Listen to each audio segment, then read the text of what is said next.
wait a minute. I think Rick Beato's right about something. It's true.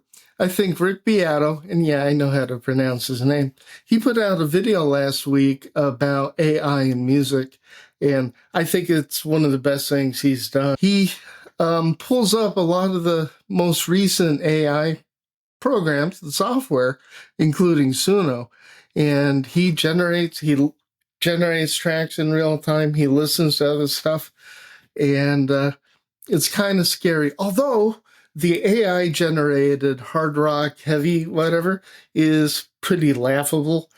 But the other stuff, the country and the pop, and he made a comment that I also have to agree with, that some of the AI generated content is better written. Like they're using better chord progressions, they're doing better instrumentation than some of the stuff that we're going to hear. Again, on Spotify, we're talking country pop music. I think it's the best video he's done in a long time. I'm going to have it linked down in the description. I think everybody should watch it. Now, AI is a hot button topic, right? I use AI. I absolutely use assistive AI. Now, what assistive AI means is I can balance the audio, I can isolate the voice, I can do EQ, I can do a whole bunch of things that, 2 years ago, this is the stuff that was taking me hours to do. Now I can do some settings within DaVinci Resolve. It is artificially intelligent, but it's assistive, not generative. It's been a life changer. It has completely altered how I have to approach videos. So I'm not anti-AI. Now, generative AI, which is the AI almost all of us think about, that's a horse of a different color. And I've used generative AI as a joke. Like, it is as bad as I can humanly make it. And I put right in the description, this is AI. But Chat GPT 4.0, it's tempting. Like the thumbnail for this one, AI generated, but I'm doing it to prove a point. I don't know if you've noticed, but I'm in the stoner doom segment of the heavy underground.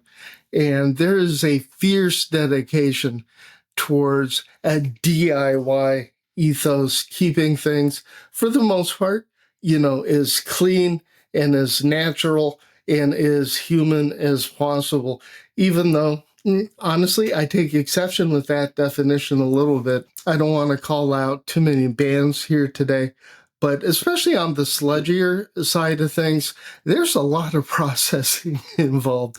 There's a lot of reamping involved. And I hate to tell you this, but if you're using reamping software, I'm not sure what the difference is between reamping software and AI. It's still a form of AI. I use a Helix floor with my bass. I'm in no illusions here, right? I use it because for like $1,800, I have 1,000 pedals. I have tons of amplifiers that I'll never get around to using. I have effects, synthesizers, anything you can think of. It's artificially generated. It's digitally generated. So I'm not anti-AI. When it comes to generative, that's a little bit different. One of my best friends in the scene is Darren Ironside from the band Midnight Whiskey Massacre. And if you listen to Midnight Whiskey Massacre, no AI was harmed in the making of his music. It is raw, the vocal style. Honestly, it drives some people absolutely crazy. Personally, I love it. His sense of timing is bizarre. Everything about this is human-made. It is not polished up to perfection.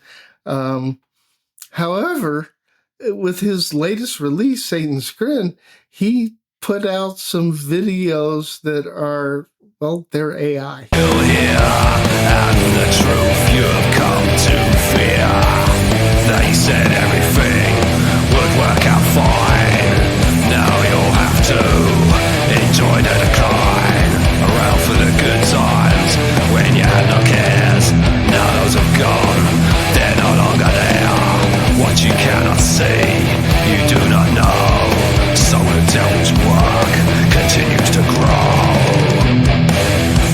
initial reaction to his videos was, wow, this is really cool. I mean, one, I'm biased because I really like this guy. He's a good friend. And I thought, I'm like, oh my God, today, a small, relatively unknown, extremely poor, right, musician, stoner doom musician, living in living out in the sticks in the UK, is able to get this stuff done. Now, he contracted with an individual he didn't do it. He paid money to, God, I hate to use the term AI artist, but he did. He handed it over to somebody, and I thought the results were pretty good. Now, I'm going to be having a debate, hopefully soon, with Mr. Joe Turmes, who is our resident expert on Clean and Sober Stoner and Monster Riff on AI. His reaction was completely different than mine. I'll let him speak for himself. There'll be a follow-up video on here where he and I talk about it. But I can't tell you, his reaction was totally different. He saw nothing redeeming in the video. He saw nothing of merit. So, which way do you go? AI, especially in Stoner Doom, and maybe I'm naive, but I think more than in other genres, except for maybe bluegrass, there's going to be jazz, small niches of really tight communities of people who absolutely love this music that the mainstream totally ignores.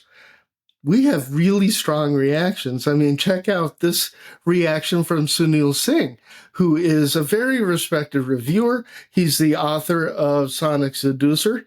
He responded very negatively towards the Rick Beato piece. I'm not sure where he is on this thing. It gets reactions. I know that Rob Hammer and Weedian have gotten some pushback by uploading albums and uploading singles from bands who deliberately and obviously used AI to generate their artwork.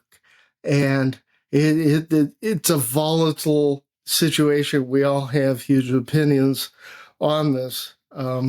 Again, I'm torn. I think for me right now, the line that's drawn is kind of, if you're not using AI to generate your music, I think it is kind of a little bit acceptable to use AI for cover art, but I think it's a huge mistake.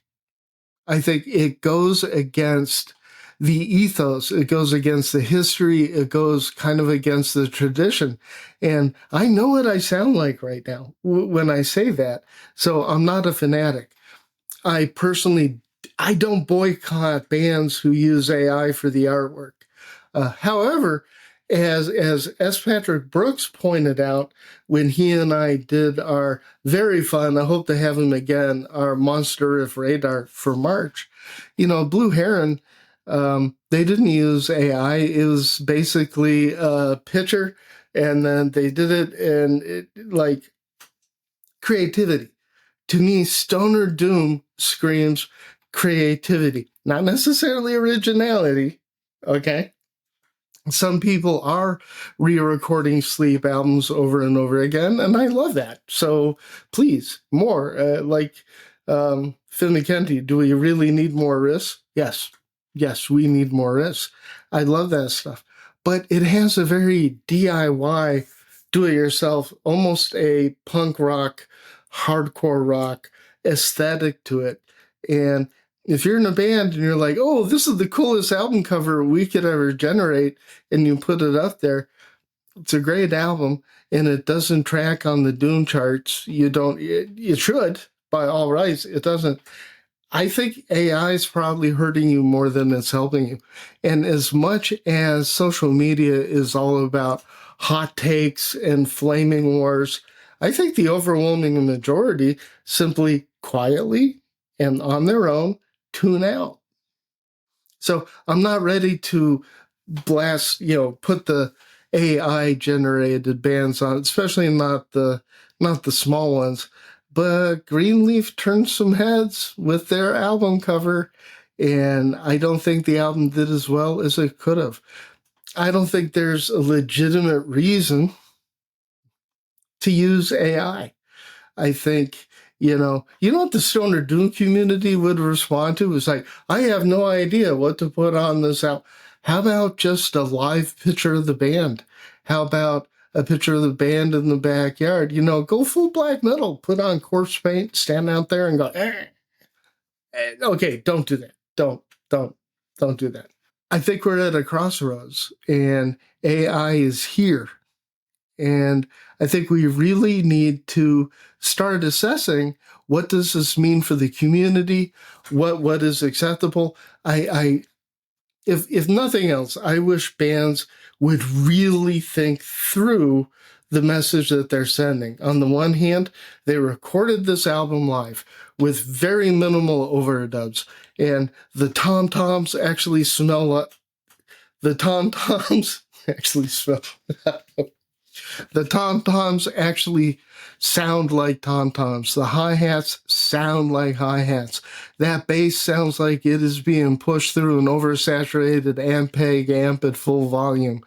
Put a lot of time and effort into making these wonderful works of sonic art, and then slap an AI cover. The messaging isn't there. I'm not going to lie, it's tempting.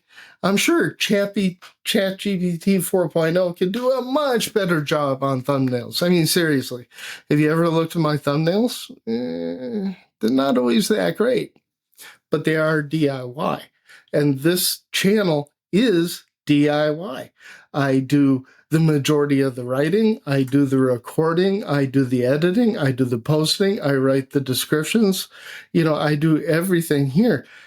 I use AI assistive in a few ways, but I try not to use generative AI, except for this thumbnail. This thumbnail is clearly generative AI. I can't wait to see how it looks. So I want to know your thoughts, your opinions. I'm hoping that this is simply the first video of many where we deal with AI. I'm going to be debating and talking with my good friend Joe Turmes. I'm also hoping to interview artists who have chosen to use AI in their album presentations. And, I might even talk to a few fans. If you have comments in here and you want to talk a little bit, you want to give your opinion, I'm open to that as well.